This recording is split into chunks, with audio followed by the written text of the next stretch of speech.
বিশ্বনবী সাল্লাল্লাহু আলাইহি ওয়াসাল্লাম বললেন, ইযা ফাআলাত উম্মতি 15 খসলাতান আল্লা বিহাল বালা। উম্মতের মধ্যে যখন 15টি খারাপ অভ্যাস বেড়ে যাবে, আল্লাহ তাআলা অগ্নিবায়ু চালু করবেন, উম্মতরা ধ্বংস হয়ে যাবে, মানুষদের চেহারা বিকৃত করবেন। এক সাহাবী আমার নবীকে বলল, ওমা হুন্না ইয়া রাসূলুল্লাহ, সেই 15টি খারাপ অভ্যাস সম্পর্কে আপনি আমাদেরকে জানায় দেন। আল্লাহর নবী বললেন, ইযা কানাল মাদনামু তুআলা, এমন একটা জমানার মধ্যে মানুষগুলি উপনীত হয়ে যাবে যেই জমানার মধ্যে রাষ্ট্রের আইন ব্যবস্থা ধ্বংস হয়ে যাবে, রাষ্ট্রের সম্পদকে রাষ্ট্রের নেতাগুলি বাপ দাদার সম্পদ মনে করবে, এলাকার মানুষদের কথা চিন্তা করবে না, রাষ্ট্রের ধন সম্পদগুলিকে বাপ দাদার সম্পদ মনে করে বাহিরের দেশে পাচার করবে। আপনি তাকায় দেখেন আমাদের সমাজেও এখন রাষ্ট্রের ধন সম্পদের মাল নাই, গরিব মানুষদের মাল লুণ্ঠন করা হয়। জুড়ে বলেন ঠিক কিনা? বিশ্বনবী বললেন, তখন উম্মত ধ্বংস হয়ে যাবে। আপনি বলবেন, হুজুর আল্লাহ তাআলা কেমন ভাবে দুনিয়ার মধ্যে গজব নাজিল করবেন? রাষ্ট্রের ধন সম্পদের যখন হিসাব নিকাশ থাকবে না, সমাজের বিচার কার্য নিয়ে যখন মানুষগুলি ফাজলামি শুরু করবে, আল্লাহর নবী বললেন ভূমিকম্প বেশি হবে। আপনি তাকায় দেখেন গত 2 দিন আগে লাগাতার উঠারোট কয়েকবার ভূমিকম্প হয়েছে। এর মাধ্যমেও বোঝা গেল বাংলাদেশের রাষ্ট্র ব্যবস্থা চালানোর ক্ষেত্রে বিচার ব্যবস্থার মধ্যে গাফলতি আছে না নাই? বিচার ব্যবস্থা কেমন হওয়া উচিত আপনাদেরকে একটা উদাহরণ দিলে বুঝবেন। বিশ্বনবী সাল্লাল্লাহু আলাইহি ওয়াসাল্লামের জামানায় বিচার ব্যবস্থা কেমন হতো ভালো করে শুনেন। আল্লাহর নবী যখন রাষ্ট্র ব্যবস্থার দায়িত্ব ছিল, উনি কখনো মানুষদেরকে এক চোখে তেল দিয়ে বিচার করতেন না, অন্য চোখে পানি দিয়ে বিচার করতেন না। দুঃখজনক বিষয় হলো আমাদের সমাজের নেতা সাহেবগুলি ধনী মানুষদের বিচার করতে চায় না, গরিব মানুষদের বিচার করার জন্য পাগল হয়ে যায়, অত্যাচার করে, দুর্বল মানুষের উপর বেশি অত্যাচার করে, ধনী মানুষদের বিচার করতে চায় না। এমন মানুষ আছে না নাই? বিশ্বনবী সাল্লাল্লাহু আলাইহি ওয়াসাল্লামের জামানায় আহাম্মাতহুমুল মারআতুল মাখজুমিয়াতুল্লাতী সারাকাত, আল্লাহর নবীর জামানায় এই রকম একটা ঘটনা ঘটেছিল। আমার নবীর জামানায় সবচাইতে বড় ফ্যামিলির মহিলা চুরি করেছিল। এলাকার মানুষ চিন্তা করতেছেন, উচ্চ ফ্যামিলির মহিলা তো চুরি করেছে, তার জন্য যদি আল্লাহর নবীর কাছে বিচার নিয়ে যাওয়া হয়, তাহলে তো আল্লাহর নবী এমন রাষ্ট্রনায়ক, আল্লাহর নবীর কাছে গেলে উনি চিন্তা করবেন না বড় ছোট ফ্যামিলি, ইসলামের আইন অনুযায়ী হাত কেটে দিবেন। আমি আপনাদের সামনে যে আয়াত তেলাওয়াত করেছি, এই আয়াত এবং হাদিসকে সামনে রেখে বর্তমান প্রেক্ষাপট নিয়ে কিছু কথা বলবো, বাস্তব কিছু জিনিস। এখন এই বাস্তব জিনিস শোনার পরে যখন আপনার উপর পড়ে যাবে, আপনারা রাগ করবেন না তো? কেউ কোরআন হাদিসের কথা বলতে গেলে যদি সমাজে কোনো সুদখোরের বিরুদ্ধে যায়, এটা আমার দেখার বিষয় না, ঠিক কিনা বলেন? কোরআন হাদিসের কথা বলতে গিয়ে যদি সমাজের কোনো জালেমের বিরুদ্ধে কথা হয়, তাকে গণার সময় আমাদের নাই, ঠিক কিনা বলেন? কোরআন হাদিসের কথা বলতে গিয়ে যদি সমাজের নেশাখোর, গাঞ্জাখোর, মদখোর, ইয়াবা ট্যাবলেট সেবনকারীর বিরুদ্ধে যায়, আমাদের দেখার সময় নাই, ঠিক কিনা বলেন? ঠিক কিনা বলেন?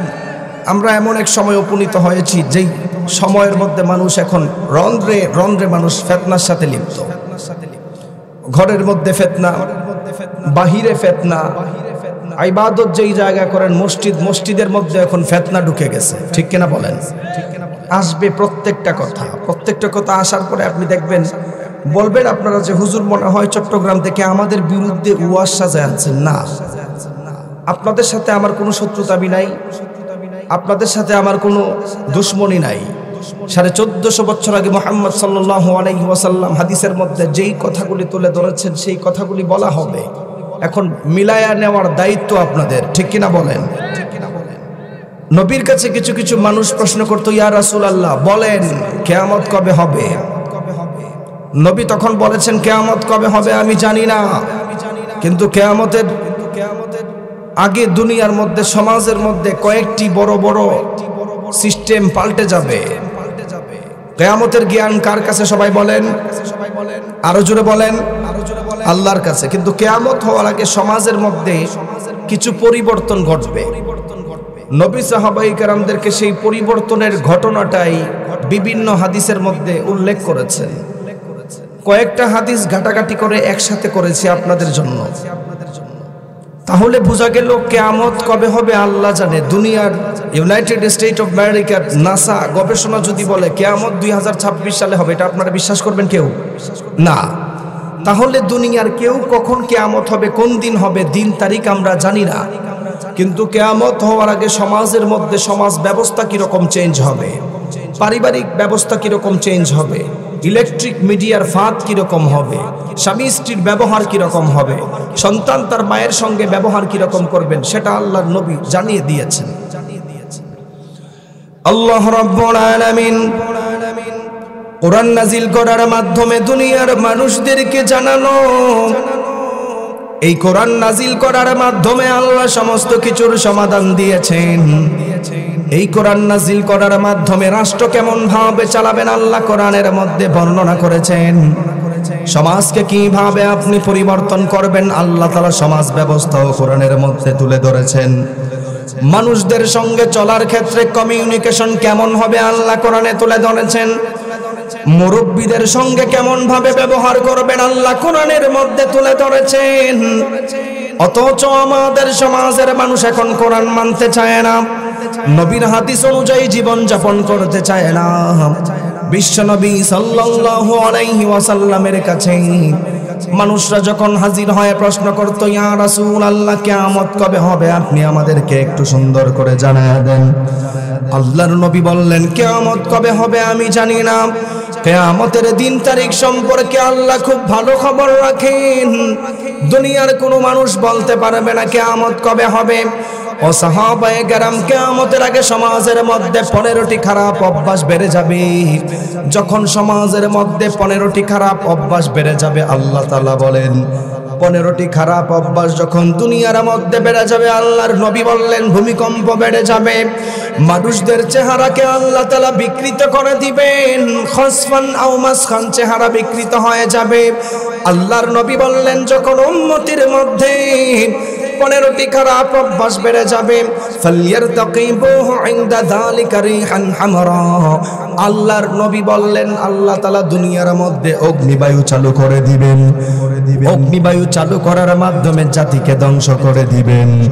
আপনাদেরকে একটা উদাহরণ দিলে ভালো করে বুঝতে পারবেন।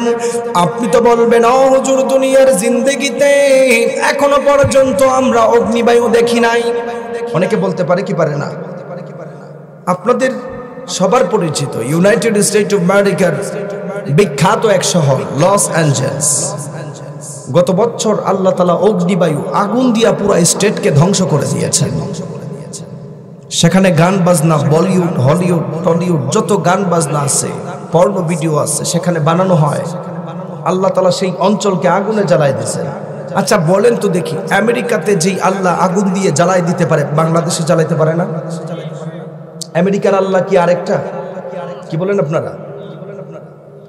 বিশ্বনবী সাল্লাল্লাহু আলাইহি ওয়াসাল্লাম বললেন, ইযা ফাআলাত উম্মতি 15 খসলাতান হাল্লা বিহাল বালা।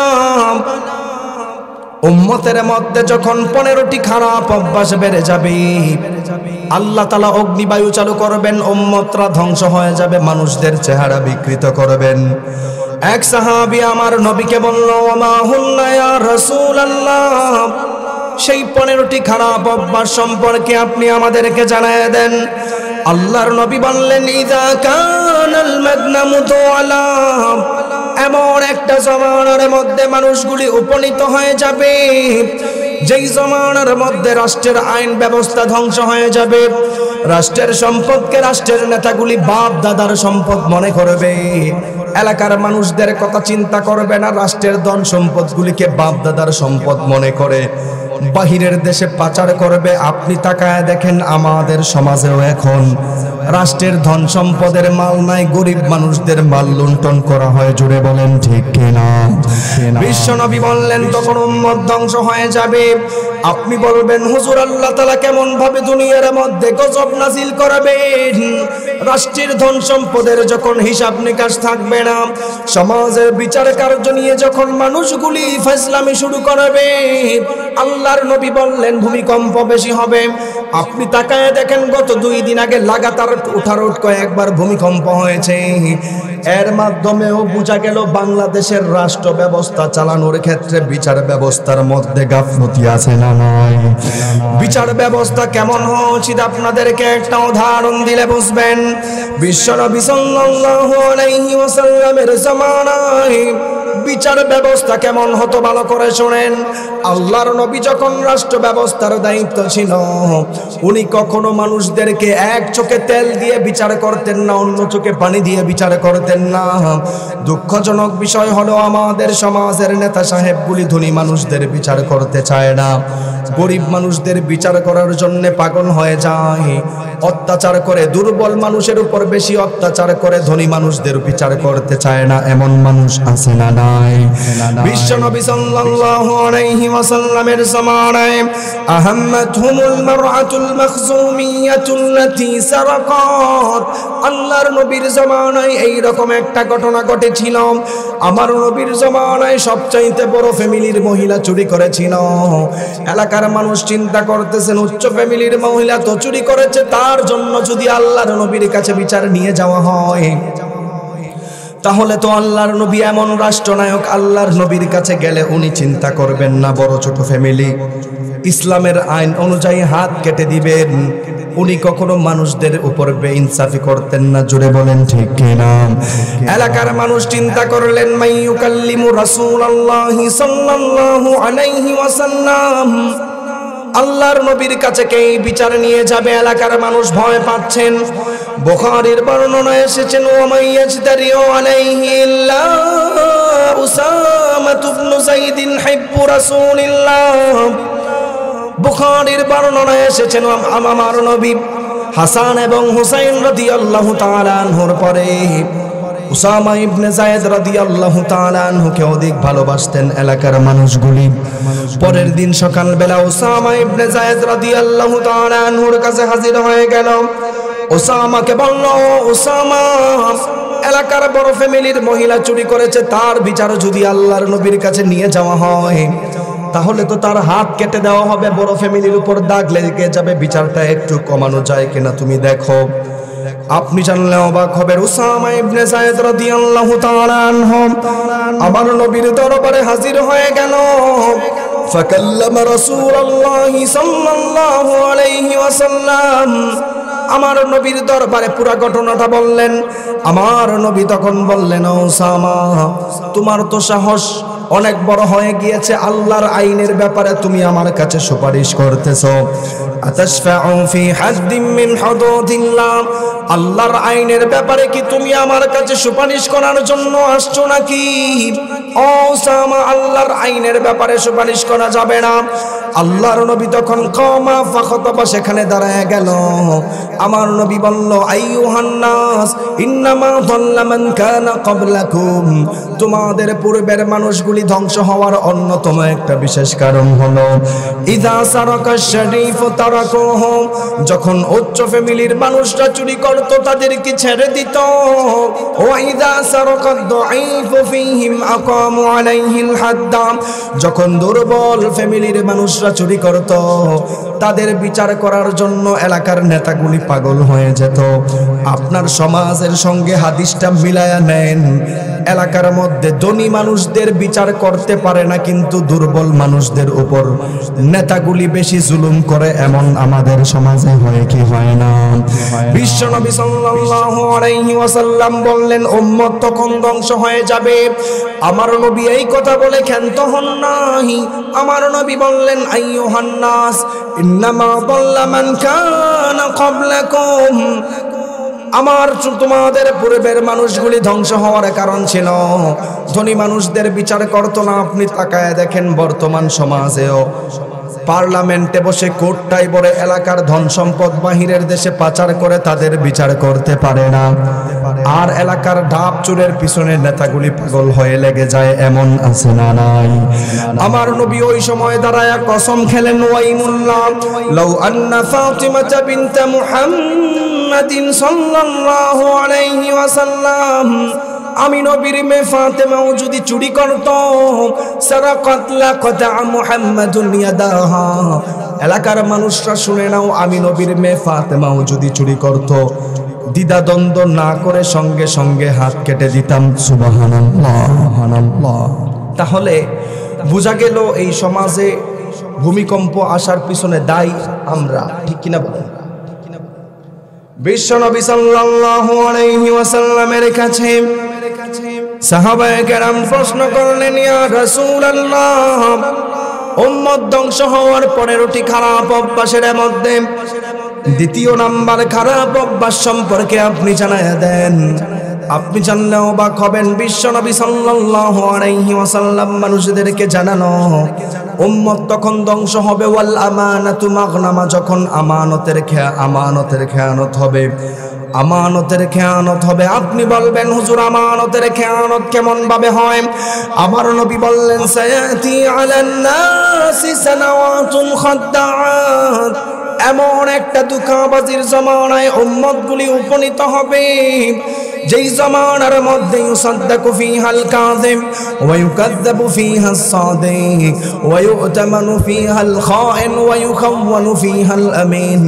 আল্লাহর নবী বললেন, এমন একটা জামানার মধ্যে মানুষগুলি উপনীত হয়ে যাবে যেই জামানার মধ্যে সত্যবাদী মিথ্যাবাদী যাচাই করতে পারবে না, আমানত খেয়ানতদারিকে আমানতদারি বলা হবে, আমানতওয়ালাদেরকে আমানত খেয়ানতকারী বলা হবে।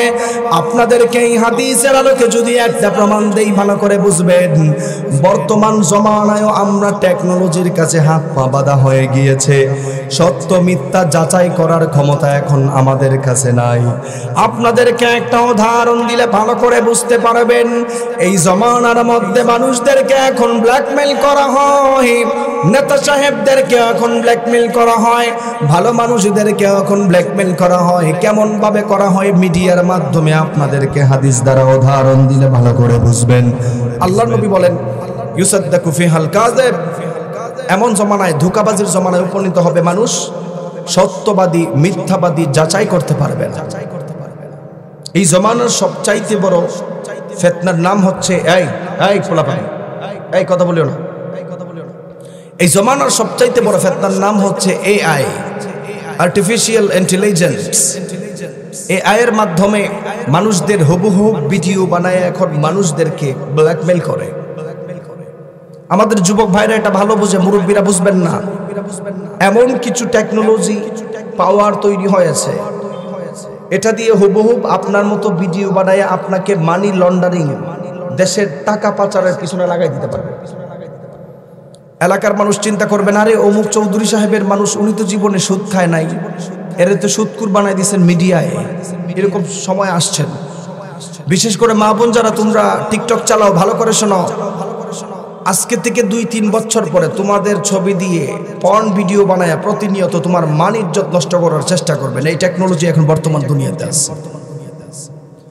বিশ্বনবী সাল্লাল্লাহু আলাইহি ওয়াসাল্লাম বললেন, উম্মত তখন ধ্বংস হয়ে যাবে, ওয়াল আমানাতু মাগনামা, আমানতের খেয়ানত যখন হবে। আপনাদেরকে একটা হাদিস দিয়ে উদাহরণ দিলে ভালো করে দিলের কান লাগায় শুনেন। আব্দুল্লাহ ইবনে ওমর রাদিয়াল্লাহু তাআলা আনহু একদিন মরুভূমির সফর করতেছেন, হঠাৎ করে উনি বিশ্রামের জন্য বসে গেলেন। বিশ্রাম করতেছেন, হঠাৎ করে তাকায় দেখলো দূরে একজন রাখালকে দেখা যায়, তার সঙ্গে অনেক ছাগল মেষ। আব্দুল্লাহ ইবনে ওমর রাদিয়াল্লাহু তাআলা আনহু এই রাখালকে ডাক দিলেন, তুমি আমার সঙ্গে দস্তরখানায় বসে যাও, তুমি তো রাখাল মানুষ, তুমি তো ভালো মন্দ খাবার খেতে পারবে না। আপনি জানলে অবাক হবেন, আব্দুল্লাহ ইবনে ওমর রাদিয়াল্লাহু তাআলা আনহুকে মরুভূমির রাখাল তখন জবাব দিয়েছিল, হায় রে, আমি তো দুনিয়ার মধ্যে আমি এখন আসছি, আমি তো রোজা রেখেছি, আমি এখন আপনার সঙ্গে খাবার খেতে পারবো না। আব্দুল্লাহ ইবনে ওমর রাদিয়াল্লাহু তাআলা আনহু একটু অবাক হলেন, চিন্তা করলেন মরুভূমির গরমের কারণে আমরা নিজেরাও তো ঠিক থাকতে পারি না, এই মরুভূমির মধ্যে তুমি রোজা রেখেছো, এখন তো ফরজ রোজা না, চলো তুমি একটু ভালো খাবার খাবা, আমার সঙ্গে বসে যাও। ওই রাখাল তখন জবাব দিয়েছিল, আমি সেই শূন্য দিনের জন্য রোজা রাখছি যেই শূন্য দিনে আপন মা তার সন্তানকে চিনবে না, আপন বাবা তার সন্তানকে চিনবে না, সন্তান তার বাবাকে অস্বীকার করবে, মা তার সন্তানকে অস্বীকার করবে।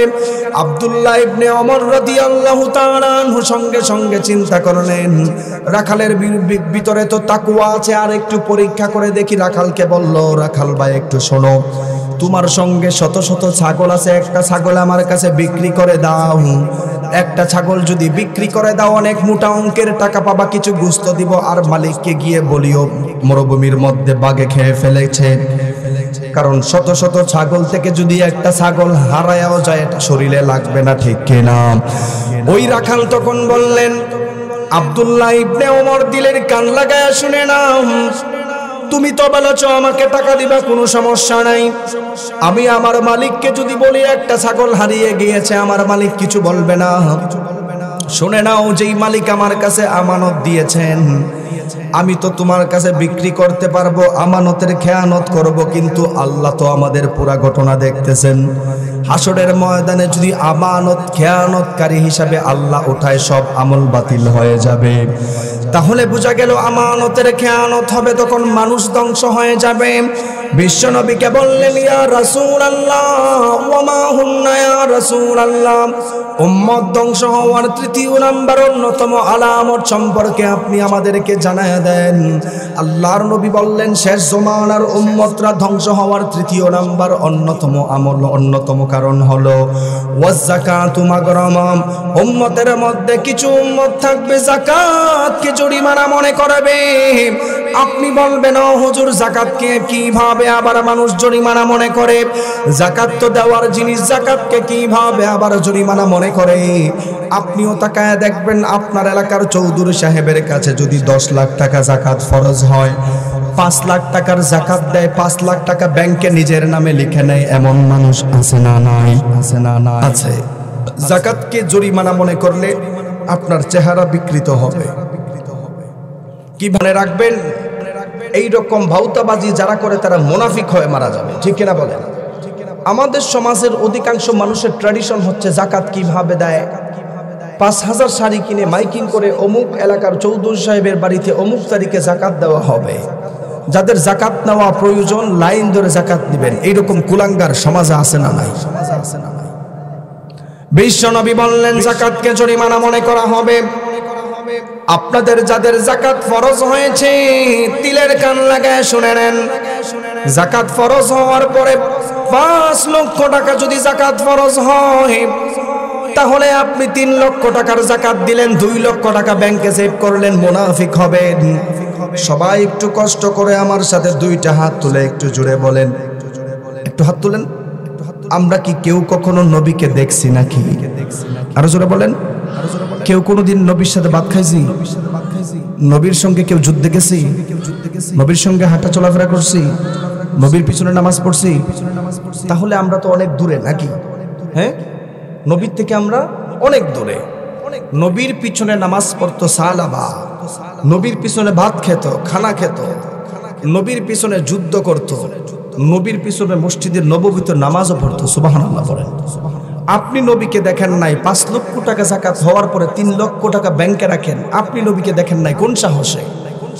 নবীর পিছনে নামাজ পড়তেন সাহাবা, এই যাকাত নিয়ে হালকা একটু গরিমসি করার কারণে মুনাফিক হয়ে মারা গেছে। নাউজুবিল্লাহ বলেন।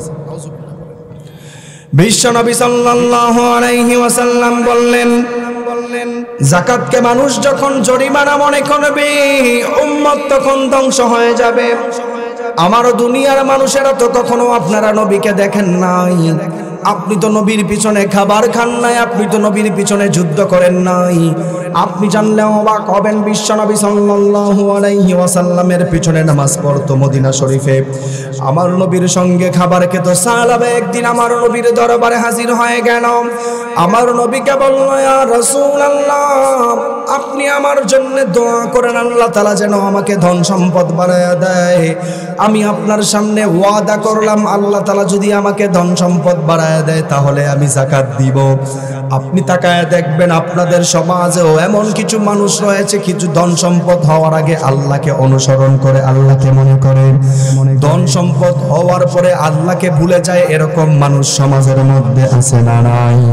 অথচ আল্লাহ রাব্বুল আলামিন কোরআনুল কারীমের সূরাতুল বাকারা এর 155 নম্বর আয়াতে জানানো, ওয়ালা নাবলুওয়ান্নাকুম বিশাইইন মিনাল খাউফি ওয়াল জু'i ওয়া নাকসিম মিনাল আমওয়ালি ওয়াল আনফুসি ওয়াস সামারাত ওয়া বাশশিরিস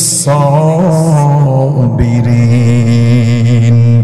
আল্লাহ রাব্বুল আলামিন এই আয়াতের মধ্যে দুনিয়ার মানুষদেরকে জানিয়ে দিল, ধন সম্পদ দিয়ে আল্লাহ তাআলা মানুষদেরকে পরীক্ষা করে, সন্তান দিয়ে আল্লাহ তাআলা দুনিয়াতে মানুষদেরকে পরীক্ষা করে, খোদা দিয়ে আল্লাহ মানুষদেরকে পরীক্ষা করে। সাহাবা আল্লাহর নবীর দরবারে হাজির হয়, আমার নবীকে বলল, ইয়া রাসূলুল্লাহ, আমি তো প্রত্যেক দিন আপনার পিছনে নামাজ পড়ি, দয়া করে আপনি আমার জন্য একটু দোয়া করেন, আল্লাহ তাআলা যদি আমাকে ধন সম্পদ দান করেন। আমার নবী বললেন, ও সাহাবা, তোমার জন্য আমি দোয়া করতে পারবো না। কারণ হলো আমি নবী দুনিয়ার মধ্যে ধন সম্পদ দেওয়ার জন্য আসি নাই। আমি নবীকে আল্লাহ দুনিয়ার মধ্যে পাঠাইছেন বাশীরা ওয়া নাযীরা, মানুষদেরকে সুপথ দেখানোর জন্য। সাহাবা প্রথম দিন চলে গেল, দ্বিতীয় দিন আল্লাহর নবীর দরবারে হাজির হয়ে গেল। আমার নবীকে বলল, ইয়া রাসূলুল্লাহ, দয়া করে আপনি আমার জন্য দোয়া করেন। আল্লাহর নবী বললেন, আমি তোমার জন্য ধন সম্পদের দোয়া করতে পারবো না, চলে যাও। তৃতীয় দিন যখন সাহাবা আমার নবীর দরবারে হাজির হয়ে যায়, আমার নবীকে বলল, ইয়া রাসূলুল্লাহ, আপনার কাছে আমি ওয়াদা করলাম আল্লাহ যদি আমাকে ধন সম্পদ দান করে আমি দান করব। তাহলে বোঝা গেল ধন সম্পদ হওয়ার পরে যারা আল্লাহওয়ালা হয় তাই ধন সম্পদ আল্লাহর পক্ষ থেকে মানুষদের জন্য রহমত। আর যেই ধন সম্পদ হওয়ার পরে মানুষরা আল্লাহর রাস্তায় থেকে দূরে চলে যায়, ওই ধন সম্পদ স্বয়ং আল্লাহর পক্ষ থেকে গজব। জুড়ে বলেন ঠিক কিনা? ঠিক কিনা? আল্লাহর পক্ষ থেকে গজব। তৃতীয় দিন নবী দোয়া করলেন, আল্লাহ সাহাবার ব্যবসা বড় করেন। নবী দোয়া করছেন, ব্যবসা বড় হবে কি হবে না বলেন তো দেখি? হইছে। নবী যখন দোয়া করলেন ব্যবসা বড় হয়েছে। সাহাবা মদিনা শহর থেকে বের হয়ে যায়। মদিনা শহর থেকে বের হয়ে অদূরে ব্যবসা শুরু করেছেন। আপনি জানলে অবাক হবেন যে সাহাবা নবীর পিছনে নামাজ পড়তো। আপনি তো নবীর পিছনে নামাজ পড়েন নাই। আপনাদেরকে ভালো করে বলতেছি, শোনেন, আপনি নবীকে দেখেন নাই, আমি নবীকে দেখি নাই। সাহাবা নবীর পিছনে নামাজ পড়ার পরে, ধন সম্পদ হওয়ার পরে, দূরে যাওয়ার পরে, কিছুদিন পরে ঠিক মতো 5 ওয়াক্ত নামাজ ও জামাতের সহিত পড়তে পারে না। নাউজুবিল্লাহ পড়বেন না? নবীর পিছনে নামাজ পড়তো, কিন্তু ধন সম্পদ হওয়ার পরে এখন আর 5 ওয়াক্ত নামাজ পড়ার জন্য মসজিদে আসতে না। একদিন আমার নবী প্রশ্ন করলেন, সাহাবাকে তো এখন মসজিদে দেখা যায় না। সাহাবায়ে কেরাম আমার নবীকে বলল, ইয়া রাসূলুল্লাহ, সাহাবার ব্যবসা বড় হওয়ার কারণে এখন আর ঠিক মতো 5 ওয়াক্ত নামাজ পড়তে পারে না।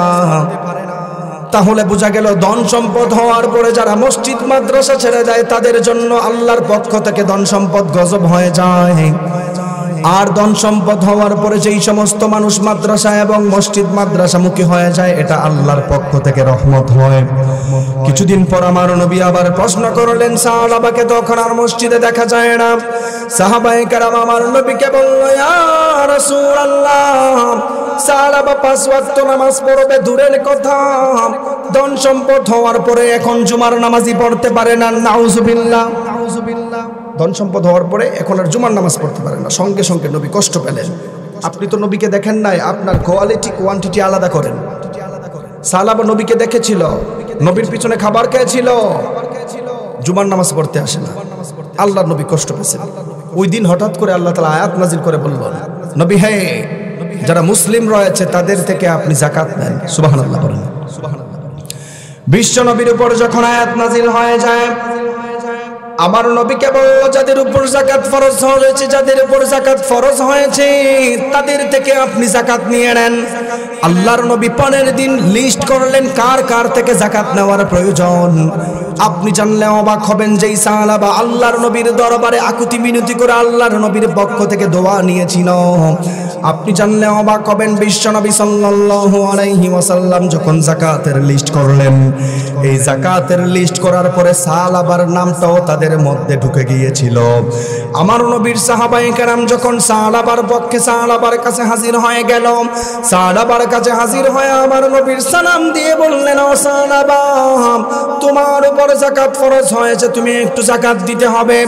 আপনি জানলে অবাক হবেন সাহাবা তখন সাহাবায়ে কেরামদেরকে বলেছিলেন, দিলের কান লাগায় শুনে নেন, এলাকার মধ্যে যেই সমস্ত মানুষদের 5 লক্ষ টাকা যাকাত ফরজ হওয়ার পরে 3 লক্ষ টাকার যাকাত দেন, 2 লক্ষ টাকা নিজের নামে ব্যাংকে রেখে দেন, মনে রাখবেন মুনাফিক হয়ে যাবেন। সাহাবা তখন চিঠি পড়ার পরে চিন্তা করে বলল, এত টাকা আমার পক্ষে যাকাত দেওয়া সম্ভব না, এটা আমার জন্য জরিমানা হয়ে গিয়েছে। নাউজুবিল্লাহ। বিশ্ব নবী বললেন, ওয়াজ যাকাতু মাগরামা, যাকাত যখন জরিমানা মনে করা হবে, ফালিয়ারতাকিবুহু ইনদা যালিকা রিহান হামারা, আল্লাহ তাআলা সমাজের মধ্যে অগ্নিবায়ু চালু করবেন। এলাকার মানুষরা যখন আমার নবীকে বলল, ইয়া রাসূলুল্লাহ, সালাবার কাছে যখন যাকাতের কথা বললাম, সালাবা বলছেন যাকাত নাকি তার কাছে জরিমানা মনে হয়। আল্লাহর নবী সঙ্গে সঙ্গে কষ্ট পেয়ে গেল। এমন সময় আল্লাহ তাআলা আয়াত নাজিল করলেন, ওগো আল্লাহর নবী, এমন কিছু মানুষকে আপনি দুনিয়ার মধ্যে দেখতে পাবেন যেই সমস্ত মানুষরা ধন সম্পদ হওয়ার আগে আল্লাহর কাছে আকুতি মিনতি করে, ধন সম্পদ হওয়ার পরে আল্লাহকে ভুলে যায়। এই সমস্ত মুনাফিক থেকে আপনি কখনো যাকাত নেবেন না। আয়াত যখন নাজিল হয়ে গেল, সাহাবার আত্মীয় আমার নবীর দরবারে ছিল। আমার নবীর দরবারে যখন আয়াত নাজিল হয়ে গেল, সাহাবার আত্মীয় রাতের বেলা গোনা দৌড়ে সাহাবার কাছে চলে গেল, হায় রে নাফরমান, যেই নবীর দোয়ার কারণে ধন সম্পদ বড় হয়ে গিয়েছে, সেই নবীর যাকাত তুমি এখন দিতে চাও না, তোমার বিরুদ্ধে আয়াত নাজিল হয়েছে, দয়া করে নবীর কাছে যাও, তাড়াতাড়ি মাফ চাও। আচ্ছা সবাই একটু আমার সঙ্গে জুড়ে বলেন, যার ব্যাপারে আয়াত নাজিল হয়েছে তার যাকাত কি আর কখনো নেওয়া হবে নাকি? নেওয়া হবে না। পরের দিন সকালবেলা সাহাবা ধন সম্পদ নিয়ে নবীর দরবারে হাজির, মসজিদে নববীর সামনে। মসজিদে নববীর সামনে যখন নবীর সামনে হাজির, নবী সালাম ফিরানোর পরে চিন্তা করতেছেন, আমি তো কোনো যুদ্ধের ডাক দেই নাই, তাহলে এত পশু পাখি কিভাবে আসলো? সাহাবায়ে কেরামদের একটা আদত ছিল, কোন কাফেরদের বিরুদ্ধে যদি মুসলিমদের যুদ্ধ ডাকতো, মুসলিমরা যুদ্ধ ডাকতো, তাহলে যারা যারা যেতে না পারতো তারা তাদেরকে পশু দিত বা খাবারের জন্য কিছু কিছু হাদিয়া দিত। বিশ্ব নবী সালাম ফিরানোর পরে চিন্তা করলেন, আমি তো এখন কাফেরদের বিরুদ্ধে যুদ্ধের ডাক দেই নাই, তাহলে এত পশু নিয়ে কে এখানে হাজির হয়ে গেল? আল্লাহর নবী বের হয়ে তাকালেন, সাহাবা যাকাতের মাল সম্পদ নিয়ে হাজির। সাহাবা তখন আমার নবীকে বলল, ইয়া রাসূলুল্লাহ, দয়া করে আপনি আমার যাকাত নেন। আপনি জানলে অবাক হবেন, আল্লাহর নবী বললেন, ও সাহাবা, তোমার যাকাত এখন আর নেওয়া হবে না, নেওয়া যাবে না। ও এলাকার যুবক ভাইয়েরা, মুরব্বী চাচারা, ভালো করে শুনেন, 5 লক্ষ টাকা যাকাত ফরজ হওয়ার পরে যারা 3 লক্ষ টাকার যাকাত দেন, 2 লক্ষ টাকা নিজের মতো পকেটে ঢুকায় নেন। ভালো করে শোনেন, সাহাবা বিশ্ব নবীর জমানায় যাকাত দিতে পারে নাই। আল্লাহর নবী দুনিয়া ত্যাগ করলেন, আবু বকর রাদিয়াল্লাহু তাআলা আনহুর খেলাফতকালে সাহাবা যখন হাজির হয়ে গেল, বলল, আবু বকর, দয়া করে তুমি আমার যাকাত নাও। আচ্ছা বলেন তো দেখি, যেই নবী যাকাত নেয় নাই, আবু বকর কি সেই যাকাত নেওয়ার ক্ষমতা রাখে নাকি? আবু বকর রাদিয়াল্লাহু তাআলা আনহু বলল, সাহাবারে শোনো, আমার নবী তোমার যাকাত নেয় নাই, আমি আবু বকর তোমার যাকাত নিতে পারবো না, তুমি চলে যাও। আবু বকর রাদিয়াল্লাহু তাআলা আনহুর জামানা শেষ হয়ে গেল। এরপরে ওমর রাদিয়াল্লাহু তাআলা আনহুর জামানায় যখন সাহাবা দ্বিগুণ সম্পদ নিয়ে হাজির হয়ে যায়, ওমর রাদিয়াল্লাহু তাআলা আনহুকে বললেন, খলিফাতুল মুসলিমিন ওমর, দয়া করে আপনি আমার যাকাতটা গ্রহণ করেন। ওমর রাদিয়াল্লাহু তাআলা আনহু তখন বললেন, বিশ্বনবী তোমার যাকাত নেয় নাই, আবু বকর তোমার যাকাত নেয় নাই, আমি ওমর তোমার যাকাত নিতে পারবো না, চলে যাও। ওসমান রাদিয়াল্লাহু তাআলা আনহুর জামানায় সেই সালাবা যাকাত না দিয়ে মুনাফিক হয়ে মারা গিয়েছে। নাউজুবিল্লাহ। নবীর পিছনে নামাজ পড়তো। আরে ভাই, আপনি তো নবীর পিছনে খাবারও খান নাই, তাহলে যাকাত দিয়ে ভণ্ডামি করা যাবে? কি বলেন? যাকাতকে জরিমানা মনে করা যাবে না। যদি জরিমানা মনে করেন, দুনিয়াতে ভূমিকম্প হবে। এবার আসেন আমার নবীকে প্রশ্ন করলেন, ওমা হুন্না ইয়া রাসূলুল্লাহ, উম্মত ধ্বংস হওয়ার সবচাইতে খারাপ অভ্যাসটা কি হবে? আল্লাহর নবী বললেন, ওয়ারতাফাতিল আসওয়াতু ফিল মাসাজিদ, মসজিদের মধ্যে হাঙ্গামা শুরু হয়ে যাবে, মসজিদের মধ্যে হাঙ্গামা শুরু হয়ে যাবে। বিশ্বনবী সাল্লাল্লাহু আলাইহি ওয়াসাল্লামকে প্রশ্ন করা হলো, ইয়া রাসূলুল্লাহ, মসজিদ তো ইবাদত করার জায়গা, মসজিদে আবার কিভাবে হাঙ্গামা শুরু হয়ে যাবে? আল্লাহর নবী বললেন, শেষ জামানার মসজিদের কমিটি হবে এলাকার সবচাইতে বড় সুদখোর আর ঘুষখোরগুলি, এলাকার চোরবাটপারগুলি মসজিদ কমিটি হবে। আপনি তাকায় দেখেন, আমাদের সমাজের অধিকাংশ মসজিদ কমিটি এখন সুদখোর আর ঘুষখোরে ভরা। ইমাম সাহেবরা সুদের কথা বললে সুদখোররা মসজিদের ইমামকে ধমক দেয়, এমন আছে না নাই? বিশ্বনবী সাল্লাল্লাহু আলাইহি ওয়াসাল্লাম বললেন, ইউশিকু আইয়াতিয়া আলান নাসি জামান, এমন একটা জমানার মধ্যে মানুষগুলি উপনীত হয়ে যাবে যেই জমানার মধ্যে লা ইয়াবকা মিনাল ইসলামি ইল্লা ইসমুহু, ইসলাম শুধু নামে থাকবে, ইসলাম কাজে থাকবে না। ওয়ালা ইয়াবকা মিনাল কুরআনি ইল্লা রাসমুহু, কোরআন শুধু অক্ষর থাকবে, কোরআনের আইন থাকবে না। এরপরে আল্লাহর নবী বললেন, মাসাজিদুহুম আমিরাতু ওয়া হিয়া খারাবুম মিনাল হুদা, শেষ জমানার মসজিদগুলো হেদায়েত শূন্য হয়ে যাবে। সাহাবায়ে কেরাম আমার নবীকে বলল, ইয়া রাসূলুল্লাহ, মসজিদ তো ইবাদত করার জায়গা, মসজিদ আবার কিভাবে ওয়া হিয়া খারাবুম মিনাল হুদা, হেদায়েত শূন্য হয়ে যাবে? আল্লাহর নবী বললেন, শেষ জমানার মসজিদগুলি যারা পরিচালনা করবেন, উলুল আহলুল ফিসকি ফিল মাসাজিদ, এলাকার খারাপ মানুষগুলি মসজিদের কমিটি হবে। জোরে বলেন ঠিক কিনা? ঠিক কিনা? এলাকার সুদখোর, ঘুষখোর, বাটপার এখন মসজিদ কমিটি হয়, ঠিক কিনা বলেন? ঠিক কিনা বলেন? ইমাম সাহেব যদি সুদের কথা বলে, তাহলে সুদখোর সভাপতি গলা কাশি দেয়, হুজুর আমি তো এলাকার সুদখোর সভাপতি, আপনি সাবধানে কথা বলেন। ইমাম সাহেব যদি সুদের ওয়াজ শেষ করে ঘুষে ঢুকে যায়, সেক্রেটারির মন খারাপ। এবার সেক্রেটারিকে যদি বাঁচাইতে গিয়া পরকীয়ার ওয়াজ করে, ক্যাশিয়ার তো এলাকার সবচাইতে বড় নারীখোর, আছে না? না এরকম সারা বাংলাদেশটা ধ্বংস হয়েছে মসজিদ কমিটি যখন সুদখোর আর ঘুষখোর ঢুকে গেছে, ঠিক কিনা বলেন? ঠিক কিনা বলেন? বিশ্বনবী সাল্লাল্লাহু আলাইহি ওয়াসাল্লাম বললেন, ওয়ারতাফাতিল আসওয়াতু ফিল মাসাজিদ, মসজিদের মধ্যে হাঙ্গামা শুরু হয়ে যাবে। মসজিদ কমিটি কেমন হবে আল্লাহ কোরআনের মধ্যে মানুষদেরকে জানানো। আপনাদের নিজের খারাপ খাসিয়তের কারণে 10 লাখ টাকা কেউ দান করলে তারকে জাস্টিফাই না করে মসজিদের সভাপতি বানান। এর জন্য মনে রাখবেন, এলাকাবাসীকেও হাসরের ময়দানে জবাব দিতে হবে। মসজিদ কমিটি হবে গরিব হোক আল্লাহওয়ালা, আল্লাহকে যারা বিশ্বাস করে তারা হবে। জুড়ে বলেন ঠিক কিনা? আল্লাহ রাব্বুল আলামিন বললেন, ইন্নামা ইয়া'মুরু মাসাজিদাল্লাহি মান আমানা বিল্লাহি ওয়াল ইয়াউমিল আখির ওয়া আকামাস সালাতা ওয়া আতাজ যাকাতা ওয়া লাম ইয়াখশা ইল্লাল্লাহ ফাআসা আন ইয়াকুনু মিনাল মুহতাদিন। আল্লাহ তাআলা বললেন, মসজিদ কমিটি কারা হবে তাদের কয়েকটি বিশেষ গুণ থাকবে। ইন্নামা ইয়া'মুরু মাসাজিদাল্লাহি মান আমানা বিল্লাহ, এক নাম্বার যারা আল্লাহকে বিশ্বাস করে, আল্লাহু আকবার বলেন।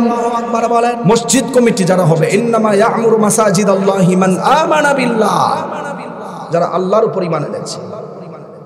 দ্বিতীয় নাম্বার, ওয়াল ইয়াউমিল আখির, শেষ জামানা, in the day of judgement, level playing field, হাসরের ময়দান, কিয়ামত সম্পর্কে যাদের বিশ্বাস আছে।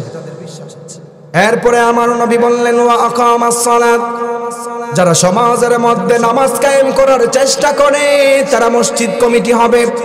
দুঃখজনক বিষয় হলো আমাদের সমাজের মসজিদ কমিটি হলো এলাকার সবচাইতে বড় বেনামাজি।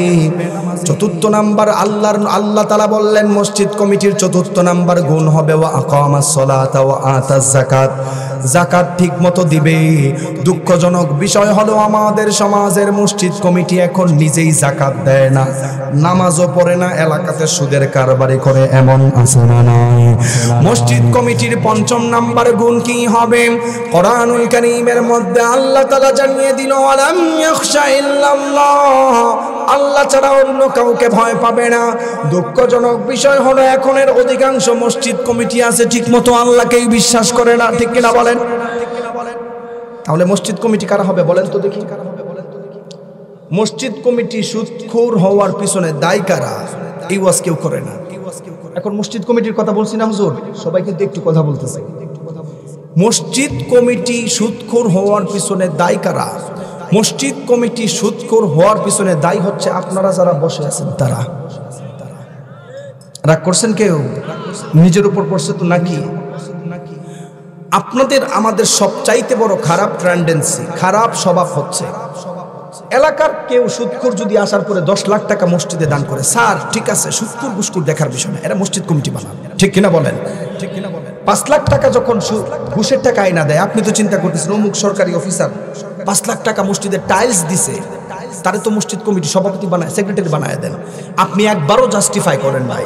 এলাকার নেতা সাহেবরা মনে রাখবেন, যারা এলাকা কন্ট্রোল করেন, মসজিদ কমিটি আপনারা থাকা অবস্থায় সুদখোর ঘুষখোর যদি হয়, হাসরের ময়দানে পার পাওয়ার কোনো চান্স থাকবে না, ঠিক কিনা বলেন? ঠিক কিনা বলেন? 5 লাখ টাকা আইনা দিছে, টাইলসের টাকা দিছে অমুক ফ্যামিলির মানুষ, আর দেখার দরকার নাই এটা কি হারাম টাকা না হালাল টাকা, জাস্টিফাই করে না, মসজিদের সভাপতি সেক্রেটারি বানায়, তাহলে দুষ্কার আমাদের। তাহলে এর জন্য দায়ী কারা? হাসরের ময়দানে জবাব দিবে কি আপনার বাবা? দায়ী দিবে কে? এরপরে বিশ্বনবী সাল্লাল্লাহু আলাইহি ওয়াসাল্লাম কে বললেন ওয়ামা হুন্না ইয়া রাসূলুল্লাহ, উম্মত ধ্বংস হওয়ার চতুর্থ নাম্বার অন্যতম আলামত কি সম্পর্কে জানায়া দেন। আল্লাহর নবী বললেন ওয়া কানা যাঈমুল কওমি আরসালাহুম, সমাজের মধ্যে যখন নেতাগুলি নিকৃষ্ট মানুষগুলি নেতা হবে, আপনি তাকায় দেখবেন বাংলাদেশের বিভিন্ন অঞ্চলের মধ্যে যারা এলাকাকে লিড করতে চায়, নিজের ভিতরে নেতার গুণ নাই, মানুষদের বিচার করার জন্য পাগল হয়, তার ঘরে নিজেই পরকিয়া করে, এমন নেতা সমাজে আছে না নাই? এই সমস্ত নেতা যখন সমাজের মধ্যে মানুষদেরকে রাহবারি করবে, এলাকা ধ্বংস হয়ে যাবে। এরপরে সাহাবায়ে কেরাম বললেন ইয়া রাসূলুল্লাহ, উম্মত ধ্বংস হওয়ার অন্যতম আলামত কি? আল্লাহর নবী বললেন ওয়া উকরিমার রাজুলু মাখাফাতা শাররিহি, এলাকার মধ্যে দুষ্ট প্রকৃতির লোক থাকবে, যাদের অনিষ্টর ভয়ে তাদেরকে সম্মান করতে হয়। আপনি তাকায় দেখবেন এলাকাতে এরকম প্রভাবশালী মানুষ আছে, যাদেরকে দেখলে সালাম না দিলে পরবর্তীতে ঘরে নিয়ে তাদেরকে অত্যাচার করে, এরকম দুষ্ট লোক আছে না নাই? আছে না নাই? মানে এরকম অনেক লোক আছে এলাকাতে হাঁটাহাঁটি করে, নিজের পাওয়ার আছে, in terms of name and ফেম কখনো সফলতা মানদণ্ড হয় না। In terms of wealth and money, টাকা পয়সার মালিক হলে আপনি সফলতা অর্জন করতে পারেন নাই। ইন টার্মস অফ পাওয়ার, রাজনৈতিক ক্ষমতা আছে বিদায় আপনাকে সালাম দেয় নাই, ঘরে নিয়ে মানুষটিকে অত্যাচার করলেন, তোমার মতো জালেম এই দুনিয়াতে নাই, ঠিক কিনা বলো? ঠিক কিনা? উম্মত তখন ধ্বংস হয়ে যাবে। এবার যুবকরা শোনো, উম্মত ধ্বংস হওয়ার পিছনে যুবকদের অনেক হাত থাকবে। আল্লাহর নবী বললেন ওয়া আতাআর রাজুলু ওয়া যাওজাতাহু ওয়া আকা উম্মাহু, শেষ জামানার উম্মতরা তারা তাদের ওয়াইফের কথা শোনার পর মা বাবার সঙ্গে খারাপ ব্যবহার করবে। আপনি তাকায় দেখবেন যুবকরা এখন বিবাহ করার পরে মা বাবার সঙ্গে একসাথে থাকতে চায় না, মা বাবাকে ধমক দিয়ে বৃদ্ধাশ্রমে পাঠায় দেয়। এইরকম কুলাঙ্গার আমাদের সমাজে আছে না নাই? যেই সমস্ত যুবকরা তোমরা মা বাবাকে খাবার দাও না, যেই সমস্ত যুবকরা তোমরা বৃদ্ধ মা বাবার পরে তাদেরকে তোমরা খুশি রাজি করাতে পারো নাই, তাদের উপর তোমরা রহম করতে পারো নাই। ভালো করে শোনো, বিশ্বনবী বললেন মান আদরাকা আবাওয়াইহি ইনদাল কিবারি আহাদুহুমা আও কিলাহুমা ফালাম ইয়াদখুলিল জান্নাহ, যারা বৃদ্ধ মা বাবা পাওয়ার পরে তাদেরকে রাজি খুশি করাতে পারে নাই, ফালাম ইয়াদখুলিল জান্নাহ, কোশ্চিন কালেও তারা জান্নাতে ঢুকবে না।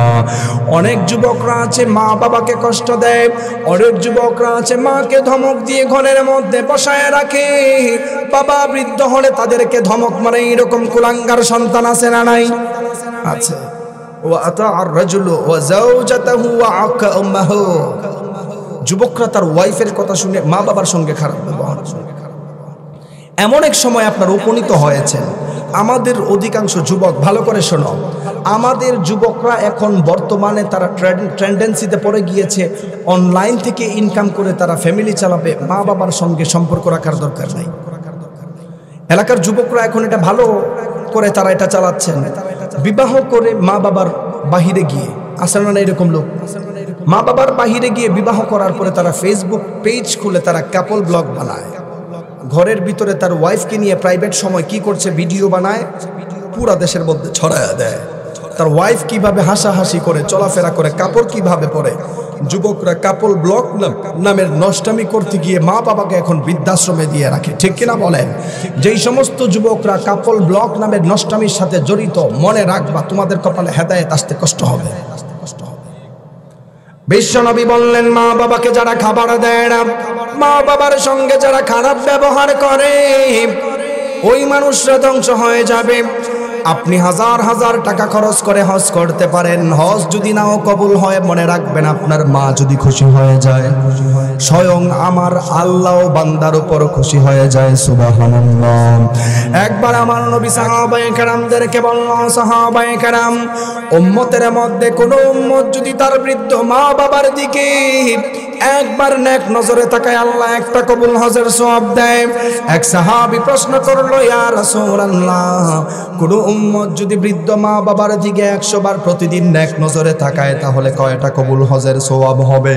আরে মিয়া, 10 লাখ টাকা খরচ করে হজ করলে হজ কবুল নাও হতে পারে। 10 লাখ টাকা হজ করলেন, যদি আপনি হজটা না কবুল হতে পারে, আপনি জানলে অবাক হবেন, বৃদ্ধ মা বাবার দিকে তাকালে কবুল হজের সওয়াব আল্লাহ তাআলা বান্দার আমলনামায় লিখে দিবে। সুবহানাল্লাহ, সুবহানাল্লাহ। 100 বার যদি তাকাও প্রতিদিন, 100 বার 100টা কবুল হজের সওয়াব হবে। সুবহানাল্লাহ পড়বেন না? তাহলে বোঝা গেল হজ তো আমাদের ঘরেই আছে, কিন্তু দুঃখজনক বিষয় হচ্ছে আমরা আমাদের মা বাবার সঙ্গে প্রতিনিয়ত খারাপ ব্যবহার করি। বিশ্বনবী বললেন, সাহাবায়ে কেরাম শোনো, শেষ জামানার মানুষ ধ্বংস হওয়ার অন্যতম কারণ হচ্ছে ওয়াত্তুখিজাতুল কাইনাতু ওয়াল মাআজিফ, ওয়াত্তুখিজাতিল কাইনাতু ওয়াল মাআজিফ। শেষ জামানায় মানুষ বাদ্যযন্ত্র, গান বাজনা নিয়ে বেশি লিপ্ত থাকবে, ঠিক কিনা বলেন? এই হাদিসের অংশটা বর্তমানে এখানে মিলে যায়। আজকে যদি এখানে বাউল সরকার কাউকে আনা হতো, হাজার হাজার মানুষের ঢল পড়তো, ঠিক কিনা বলেন? আজকে যদি এখানে মঞ্চে মমতাজকে ডান্স করানো হতো, উলঙ্গ নারীকে ডান্স করানো হতো, এলাকার যুবকরা ঘোরাঘুরি করতো না, সবাই বসতো। কিন্তু কোরআনের তাফসীর মানুষ শুনতে চায় না।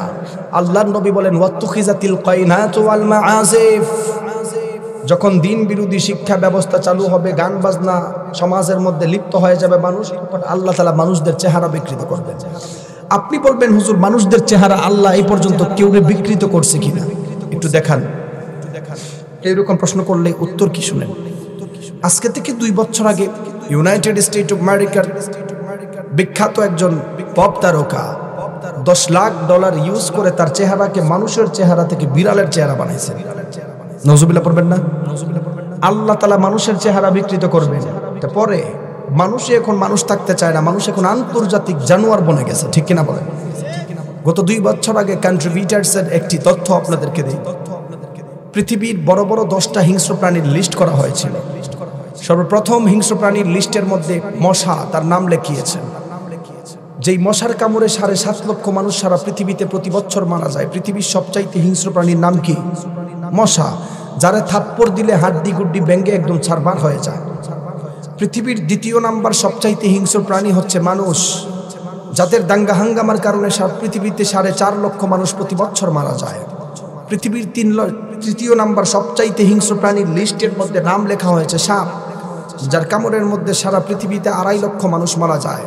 নাম্বার হিংস্র প্রাণীর লিস্টের মধ্যে নাম লিখিয়েছেন কুকুর, যাদের আচরের কারণে, কামড়ের কারণে সারা পৃথিবীতে মানুষ 1.5 লক্ষ মানুষ মারা যায়। আপনি বলবেন হুজুর কিয়ামতের আলামতের সঙ্গে পপুলেশন গবেষণার সম্পর্ক কি? এই গবেষণার সম্পর্ক কি? আপনি জানলে অবাক হবেন। আল্লাহ তাআলা বলেন ওয়াতিনি ওয়াজাইতুন ওয়াতুরি সিনিনা ওয়া হাদাল বালাদিল আমিন লাকাদ খালাকনাল ইনসানা ফি আহসানি তাকওয়িম। কয়েক জায়গার কসম খেয়ে আল্লাহ তাআলা বলছেন আমি মানুষদেরকে উত্তম স্ট্রাকচার দিয়ে বানাইলাম। সুবহানাল্লাহ বলেন। এই গবেষণায় দেখা গেছে পৃথিবীর হিংস্র প্রাণী মশা, আমার দুঃখ নাই, কিন্তু পৃথিবীর হিংস্র প্রাণী মানুষ কেন হবে? ঠিক কিনা বলেন? এই বছরের গবেষণায় দেখা গিয়েছে পৃথিবীর প্রথম নাম্বার হিংস্র প্রাণী হচ্ছে মানুষ। আপনার আমার দাঙ্গা হাঙ্গামার কারণে প্রতি বছর 7.5 লাখের উপর মানুষ মারা যায়। আছে না? না এরকম আপনাদের কাছে খারাপ লাগতেছে? শুনেন, এই প্যান্ডেলে যারা বসে আছেন আপনাদের জিন্দেগিকে কিভাবে কাজে লাগাবেন নতুন একটা গবেষণা বলে যায়। বাংলাদেশের কোনো আলোচক এই কথা বলবেন আপনাদেরকে, কণ্ঠটা ভালো না, খারাপ অবস্থায় আছে, এখন তো কথা বলতে পারতেছি, গতকাল ঠিক মতো কথা বলতে পারি নাই, আপনাদের দোয়া, আল্লাহর রহমত। আমরা সবাই একটা জীবনের হিসাব বলি, সবাই 2টা হাত তুলেন। আমরা সবাই একটু জোরে বলি, এভারেজে আমাদের জিন্দেগির হায়াত হচ্ছে 60 বছর। কত বছর? আরো জোরে বলেন। আমরা ধরে নিলাম এভারেজ আমাদের জিন্দেগির বছর কত? 60 বছর। কোনো মানুষ দুলনা থেকে মৃত্যু পর্যন্ত 60 বছর হায়াত যদি পায়, দুলনা থেকে মৃত্যু পর্যন্ত কোনো মানুষ যদি 60 বছর জিন্দেগির মধ্যে প্রত্যেক দিন একটা কাজ কন্টিনিউ 1 ঘন্টা করে, তাহলে তার জিন্দেগি থেকে 2.5 বছর চলে যায়। এই হিসাব অনুযায়ী, আধুনিক মেডিকেল সায়েন্সের দাবি অনুযায়ী, কোনো মানুষ সুস্থ থাকতে গেলে দুলনা থেকে মৃত্যু পর্যন্ত ন্যূনতম 8 ঘন্টা ঘুমানোর প্রয়োজন। গবেষণা অনুযায়ী কোনো মানুষ যদি দুলনা থেকে মৃত্যু পর্যন্ত প্রত্যেক দিন 8 ঘন্টা কন্টিনিউ 60 বছর ঘুমায়, 8 ঘন্টা করে, তার জিন্দেগি থেকে 20 বছর ঘুমে চলে গেল। কোনো মানুষ তার জীবন জীবিকা চালাতে গেলে ন্যূনতম 6 ঘন্টা কাজের প্রয়োজন। হিসাব অনুযায়ী দুলনা থেকে মৃত্যু পর্যন্ত কোনো মানুষ যদি প্রত্যেক দিন 6 ঘন্টা করে কাজ করে, তার কাজের জন্য আরও 15 বছর চলে গেল। 20 বছর ঘুমে নাই, 15 বছর কাজে নাই, কত বছর চলে গেল? 35 বছর। কোনো মানুষ দুলনা থেকে মৃত্যু পর্যন্ত যদি কেউ প্রত্যেক দিন খাবারের নিচে 2 ঘন্টা ব্যয় করে, তাহলে দুলনা থেকে মৃত্যু পর্যন্ত 2 ঘন্টা খাবারের নিচে ব্যয় করার কারণে তার জিন্দেগি থেকে আরও 5 বছর নয়, 35 আর 5 হলো 40। কোনো মানুষ দুলনা থেকে মৃত্যু পর্যন্ত 60 বছর জিন্দেগিতে 2 ঘন্টা যদি উজু ইস্তেঞ্জা এইরকম কাজে ব্যবহার করে, আরও 5 বছর চলে গেল, 45 বছর। ঘুমের মধ্যে 20 বছর নাই, কাজের মধ্যে 15 বছর নাই, খাবারে 5 বছর নাই, অজু ইস্তেঞ্জায় 5 বছর নাই, 45 বছর নাই। 60 বছর জিন্দেগিতে বাকি আছে মাত্র 15 বছর। দুঃখজনক বিষয় হচ্ছে আমাদের বাঙালি মানুষ এমন অলস জাতি, দিনে 24 ঘন্টার মধ্যে 10 ঘন্টাই মানুষের গীবত করে। ঠিক কিনা বলেন? তাফসীর প্রোগ্রাম হলে মানুষ ঘোরাঘুরি করে। তাহলে বোঝা গেল এই হিসাব অনুযায়ী 60 বছর জিন্দেগি আমাদের বৃথা। এই 60 বছর জিন্দেগি যদি আপনি কাজে লাগাতে চান, ঘুমকে ইবাদতে পরিণত করতে চান, কাজকে ইবাদতে পরিণত করতে চান, খাবারকে ইবাদতে পরিণত করতে চান, অবশ্যই আল্লাহর কোরআন নবীর আদর্শ মানলেই হবে। ঠিক কিনা বলেন? ঠিক কিনা বলেন? বিশ্ব নবী সাল্লাল্লাহু আলাইহি ওয়াসাল্লাম বললেন, আবার উম্মতের মধ্যে কিছু উম্মতগুলি নামাজ পড়ার পরেও জাহান্নামে যাবে, কিছু উম্মতগুলি যাকাত দেওয়ার পরেও জাহান্নামে যাবে, কিছু উম্মতগুলি রোজা রাখার পরেও জাহান্নামে যাবে।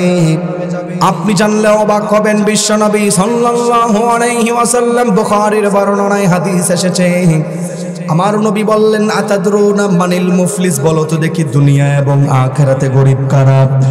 আপনাদেরকে যদি প্রশ্ন করা হয় এই এলাকার সবচাইতে গরিব মানুষকে, আপনারা বলবেন, ও হুজুর, এই এলাকার যাদের ঘর বাড়ি নাই, টাকা পয়সা যাদের কাছে নাই, তারাই হলো গরিব। ঠিক কিনা বলেন? সাহাবায়ে কেরাম বললেন, আল মুফলিসু ফিনা মান লা দিরহাম লাহু ওয়া লা মাতা, ওগো আল্লাহর নবী, এলাকার যাদের টাকা পয়সা নাই, দিরহাম নাই, তারাই হলো গরিব। আল্লাহর নবী বললেন তোমাদের জবাব হয় নাই। বিশ্ব নবী বললেন ইন্নাল মুফলিসা মিন উম্মতি মান ইয়াতি ইয়াউমাল কিয়ামাতি বিসালাতিন ওয়া যাকাতিন ওয়া সিয়ামিন ওয়া কাদাফা হাযা ওয়া আকালা মালা হাযা ওয়া সাফাকা দামা হাযা। ও সাহাবায়ে কেরাম, উম্মতের মধ্যে কিছু উম্মত হলো নামাজ পড়ার পরেও জাহান্নামে যাবে, রোজা রাখার পরেও জাহান্নামে যাবে, তারা হলো সবচাইতে গরিব। সাহাবায়ে কেরাম আমার নবীকে বলল, ইয়া রাসূলুল্লাহ, আপনার কথাটার উত্তর ভালো করে বুঝলাম না। আল্লাহর নবী বললেন, কিছু কিছু মানুষ আছে প্রথম কাতারে নামাজ পড়ে আবার মানুষদের উপর জুলুম করে, এমন মানুষ আছে না নাই?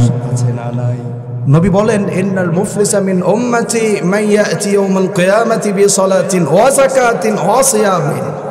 নামাজ পড়তে পড়তে আমল ভারী হয়ে গিয়েছে, রোজা রাখতে রাখতে মানুষ শুকনা হয়ে গিয়েছে, যাকাত দিতে দিতে মানুষ গরিব হয়ে গিয়েছে, এত পরিমাণ ইবাদত করছে, কিন্তু ওয়া কাদাফা হাযা ওয়া আকালা মালা হাযা ওয়া সাফাকা দাম হাযা। শোনো, মানুষদের উপর জুলুম করার ক্ষেত্রে সে কম করে নাই। হাসরের ময়দানে নামাজ পড়ার পরও জুলুম করার কারণে আমল খালি হয়ে যারা জাহান্নামে যাবে তারাই গরিব। ঠিক কিনা বলেন? তাহলে উম্মত ধ্বংস হওয়ার 15টা খারাপ অভ্যাসের মধ্যে মাত্র 5টা জানছি। 15টা করতে গেলে মোটামুটি অর্ধেক রাত চলে যাবে। উম্মত ধ্বংস হওয়ার অন্যতম যেই খারাপ অভ্যাস আমাদের হবে, ওয়ালাআনা আখিরু হাযিহিল উম্মতি আউওয়ালাহা। এখনের মানুষ পূর্বের মানুষদেরকে গালি দিবেন, মুরব্বীদেরকে গালিগালাজ করে, এরকম মানুষ আছে না নাই? আরো জোরে বলেন। আছে। আপনি মানুষদেরকে গালিগালাজ করেন, বড় বড় আলেমদেরকে গালিগালাজ করেন, মুফাসসিরদেরকে গালিগালাজ করেন, ভালো করে শুনে নেন। তুমি যখন তোমার মুরব্বীকে সম্মান করতে না পারবা, আল্লাহ তাআলা তখন সমাজে গজব ভূমিকম্প দিবেন। ঠিক কিনা বলেন?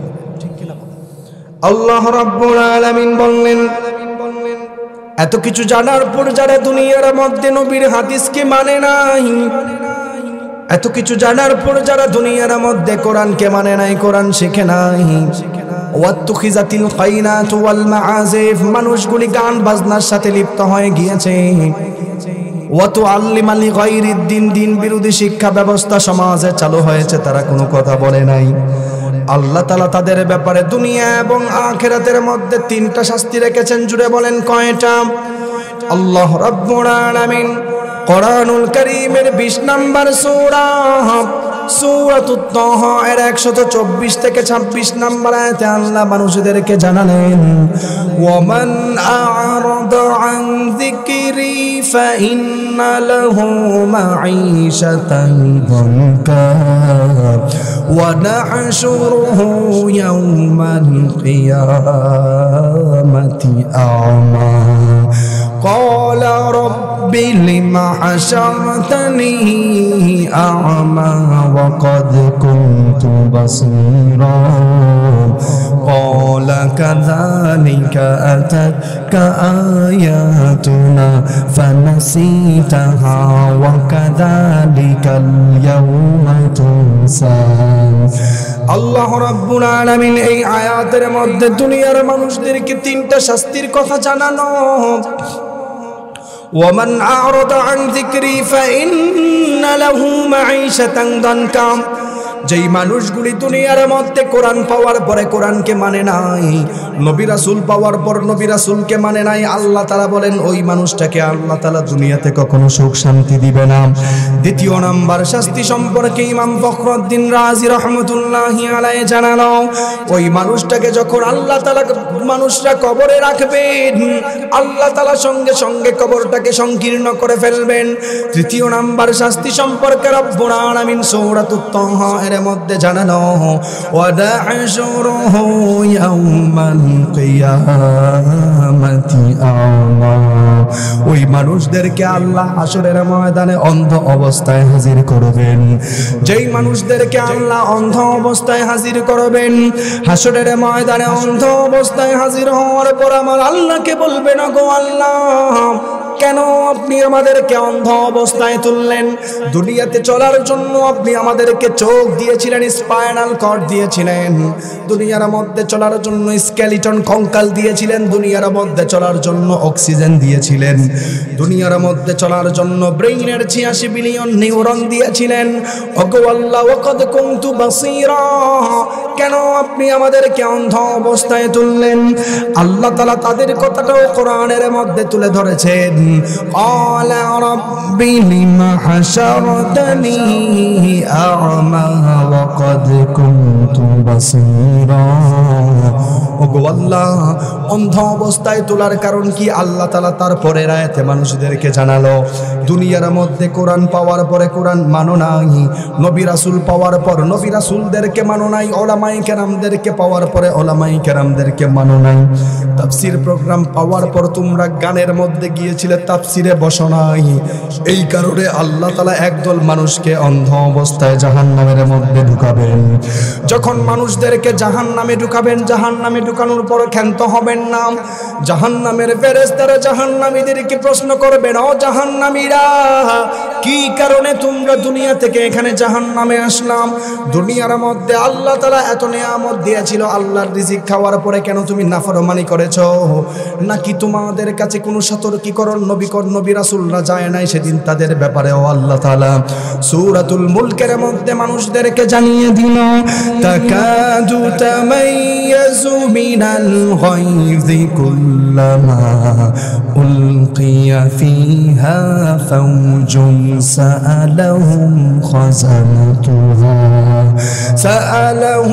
খাযানাতুহা আলাম ইয়াতিকুম নাযীর।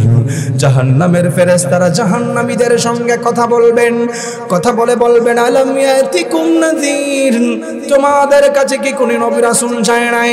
তখন তারা বলবেন, ক্বালু বালা ক্বাদ জাআনা নাযীর ফাকাযযাবনা ওয়া কুল্না মা নাযালাল্লাহু মিন শাইইন আনতুম ইল্লা ফি দালালিন কাবীর। সেদিন সেই মানুষগুলি বলবেন, ক্বালু বালা, হ্যাঁ অবশ্যই আমাদের কাছে গিয়েছিল, ফাকাযযাবনা, তাদেরকে আমরা মিথ্যাবাদী বলে গণ্য করেছিলাম। তারা সেদিন আফসোস করে বলবেন, হায় রে দুনিয়া, হায় রে দুনিয়া,